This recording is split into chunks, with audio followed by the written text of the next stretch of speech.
ወይዘሮ አሰለፍ የኢዛና እናት የሆነችው ከዚህ ዓለም በሞት ተለየች። አሰለፍ ለብዙ ዓመታት በካንሰር በሽታ ብትያዝም ለልጆቿ ወይም ለቤተሰቦቿ ምንም በሽታ እንዳለባት ተናግራ አታውቅም።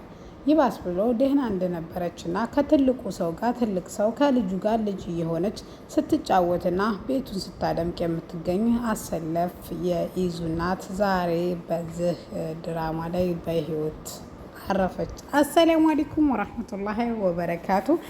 ውድና የተከበራችሁ የፍቅር ጎጆ ቤተሰቦች እንዴት አደራችሁ? እንዴት ዋላችሁ? ዛሬ ይዤላችሁ የመጣሁት የልብ ፊደል የተሰኘውን የትንሿ ድራማን ክፍል 48 ነው። እነሆ እንድትከታተሉ ጋበዝኳችሁ። ላይክ ሼር በማድረግ በሀሳብ አስተያየታችሁን ኮሜንት ሳጥን ላይ ያስቀምጡልኝ ማለት ነው። ኢዙ እናቱ ለአብዬ ጋር ወይም አጎቱን ለመጠየቅ የሄደች የመሰለው ነገር ግን ወይዘሮ አሰለፈች ከእኑ ጋር ወይም ተተኑ ጋር ሐኪም ቤት ከርመው ዛሬ ወደ እነ ኢዙ ቤት ተመለሱ። አሰለፍ ግርጥትና ክስት ብላ ጭር ብላ ነበረ። የተፈጠረውን ነገር እንዲያስረዱት ቢጠይቁም ወይዘሮ አሰለፍ ግን ዛሬም ልጇ እንዲጨነቅባት ስላልፈለገች ምንም አልሆንኩም በማለት ስታስመስል ጀመር። ነገር ግን በአፍና በአፍንጫዋ ደም መውጣቱ አላቆምም። ይህን ያየችው ትንሿ ለኢዙ መታ የሆነውን ነገር ሁሉ ተነግረዋለች። ወይዘሮ አሰለፈችና ትኑ ሲያወሩ በድንገት ይነግረዋል። ወይዘሮ አሰለፈች ከመሞቷም ሰዓታትና ጊዜያት እንደቀሯት ስትናገር ለወይዘሮ ተኑ ይሰማል። መስማትን ማመንና መስማት ያቃተው ኢዙ ደጋግሞ ውሸቴን ነው በይኝ፣ እያስፈራራሁ ነው በይኝ እያለ በአራት ማዕዘንም እየወረደ እናትም አባትም እህትም ወንድምም ሆና ያሳደገችው አንድ እናቱን በሞት እንደሚለያት ሲያቅ መቆምና ማሰብ በጣም ተሳነው። ኢዙ እናቱን ከትንሿ ጋር ለመለያየት ብዙ ብትሞክርም ነገር ግን አንድ እናቱን ለማስከፋት አንድም ነገር አድርጎ አያውቅም። ይባስ ብሎ ከዚህ ቤት ትንሿ ካልወጣች አልቀመጥም ስትለው እናቴ ተሚከፋይ ብሎ ትንሿን አስወጥቶ ከዛ ቤት አንድ ሳምንት ወይም ከአንድ ሳምንትና ከዛ በላይ የሚሆን ቹቻ ቤት አስቀምጧት ነበር ትንሿን። ነገር ግን ልጇ አለ ትንሿ ቦታ እንደሌለውና ሰካራም እንደሆነባት ሲያቅ ራሷ አሰለፍ ሄዳ ትንሿን ወደ ቤት እንድትመለስ አድርጋለች። በጣም ግራ የተገቡት እኑም ሁሉም ወይም ሀረግም እንደዚህ ሆናም ብላ አንድ ቀን አስበው አያውቁም። በዛ በሳቅና በዛ በደስታ መካከል በሽታ አለባት ወይም ይህንም ያክል ካንሰር በሽታ አለባት ብለው ያልገመቱት ወይዘሮ አሰለፍ ዛሬ ከዚህ ዓለም ወደማይቀረው ዓለም ተቀላቅላለች። ማንኛውም ሰው እና ኢዙም ቢሆኑ እናቴ አንድ ቀን ታማለች ወይም አሞኛም ብሎ ሰምቶ ያላወቀው ዛሬ ግን ጊዜያትና ቀናቶች ናቸው የቀሩት ስትለው እንዴት ይመናት? እናት አይደለች? አቤልና እኑ እንደምንም ብለው ለማስታረቅ ኢዙ አናግሬው ጊዜ ይስጭው ባላት መሰረት ትንሽ ወደ ቤት በር አንኳኩተው ሲገቡ ሀረግ ከፍታላቸው ወደ ቤት እንዲገቡ ታረጋለች። እቤት ከገቡ በኋላ ሁሉንም ነገር እባክህ ንገረኝ ስትለውም ያለውን ነገር የተፈጠረውን ነገር ሁሉ ይነግራታል። ለቀልድና ለጨዋታ ነበር እንጂ እውነቴን ነው ምልሽ፣ አሁን እኔ ይሄን ምልሽ እንድትረጅኝና ይቅር እንድትይኝ አይደለም። ነገር ግን ከኔ ጋር ያለውንም እውነት መታወቅ አለበት ብዬ ስላመንኩ ነው በማለት አቤል የሆነውን ነገር ሁሉ ያስረዳታል። ለነገሩ እኔ በአጭር ጊዜም ቢሆንም ልቤ ውስጥ የገባኸው አንተ ብቻ ነህ በማለት እኑም ትመልሰለታለች። እሱም በተመሳሳይ መልኩ በጣም እንደሚወዳትና ድጋሜ ደግሞ እንደማያስከፋት ቃል ይገባላታል። መቅዲ ለማስታረቅ ተፍ ብላ ወደ ቤት ትንሽ ተሀረጋጋ የተለመደውን ጭቅጭቃቸውን አድርሰው ሲመለሱ ሲተቃቀፉ ነበረ። እልልታውን ካደመቀችው በኋላ ሀረግ ደግሞ ኩቻ እንድትጠቀየማትና ስልክ እንደማያነሳ ግራ እንደገባት ያማከረቻት ለመቅዲ ለማግኘት ሁለቱም ይሄዳሉ።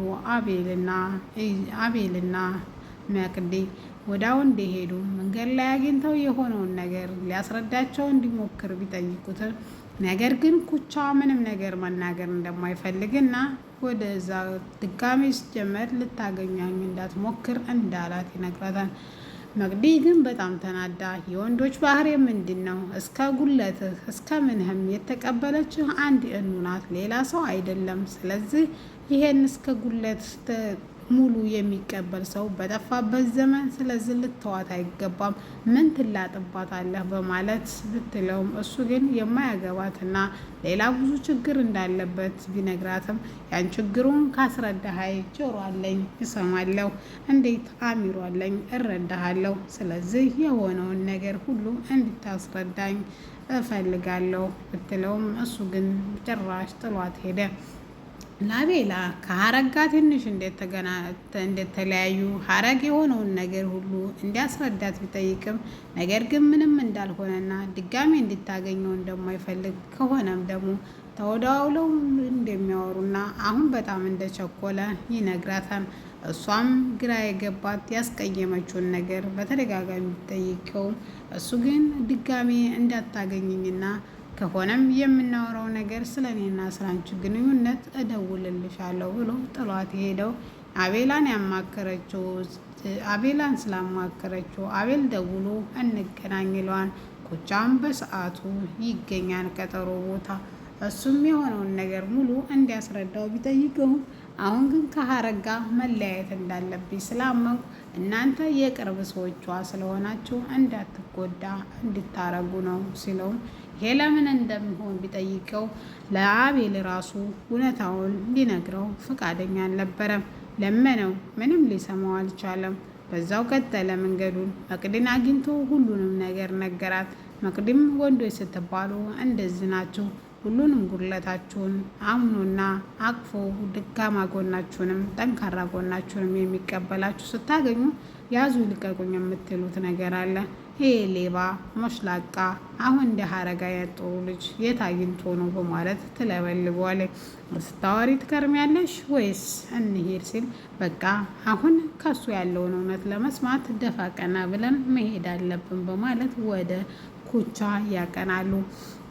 ኢዙ የእናቱን ሞት ማመን ያቃተው ተእኑ ጋር ስቅስቅ ብለው ያለቅሳሉ። ወይዘሮ አሰለፍም ቶሎ ብላ አልጋ ላይ እያንዳንዳቸውን ይቅርታና ይቅም እንዳይዙባት ትጠይቃቸዋለች።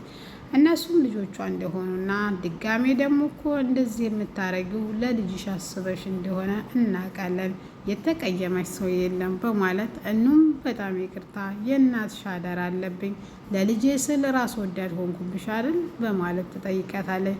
እኑም እንዳልተቀየመቻትና እንደዚህ እንዳትል እንደ እናት ሆና ከልጅነት ጀምራ እንዳሳደገቻት እየነገረቻት እንዳልተቀየመቻት ትነግራታለች። ለትንሿም እንደዛው በተመሳሳይ መልኩ ጎኗ እንድትቀመጥ አድርጋ እባክሽ ልጄ ይቅር በይኝ፣ እራስ ወዳድ ሆንኩብሽ፣ ክፉ ሆንኩብሽ በማለት ትጠይቃታለች። ትንሿም እንዳልተቀየመቻትና ማንኛውም እናት እንደምታደርገው ለልጅሽ ነው ያሰብሽው፣ ይሄ ደግሞ ትክክል እንጂ ስህተት አይደለም ትላታለች። ከዛሬ ቀን ጀምሮ ግን እንድትለያዩቤ ሳይሆን አንድ ላይ ሆናችሁ የልጅ ልጅ እንድታሳዩኝ እፈልጋለሁ ትላለች። ፈቀድሽልኝ ማለት ነው ስትላትም አዎ ልጄ እስከዛሬም በውር ማለት በክፋትና በጥላቻ አይን እያየሽ ነው።